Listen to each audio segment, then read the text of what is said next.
अब वो समय फिर से आने वाला है जब पावर स्टार पवन सिंह का कब्जा पूरी इंडस्ट्री पे रहता था। भोजपुरी इंडस्ट्री पे सिर्फ पवन सिंह, पवन सिंह, पवन सिंह। अभी बीच में तरह से शांत हो गए थे पवन सिंह, लेकिन अब अचानक से आप लोग देख रहे होंगे पिछले 6-7 दिन से या 3-4 दिन कहिए, लगातार पवन सिंह पूरी तरह से एक्टिव है। इनके टीम बहुत ज़्यादा एक्टिव है। पोस्ट पे पोस्ट आ रहा है कि बहुत बड़ा प्रोजेक्ट आ रहा है। आज भी एक पोस्ट आया था जिसमें ऐसा लिखा गया था एक बहुत बड़ा प्रोजेक्ट आने वाला है। वैसे बहुत सारे प्रोजेक्ट अभी पेंडिंग में है, लेकिन बॉलीवुड से लेकर के और भी बहुत सारे प्रोजेक्ट जो है पवन सिंह के पाइपलाइन में अभी रुके हुए हैं। और भी बात करें तो कल के डेट में पवन सिंह गए थे बागेश्वर धाम।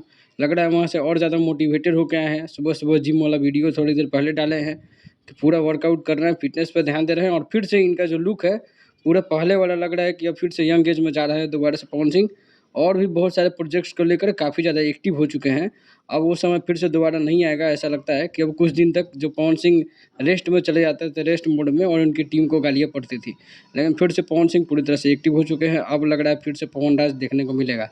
वीडियो अच्छी लगे तो सब्सक्राइब, लाइक ज़रूर कीजिएगा।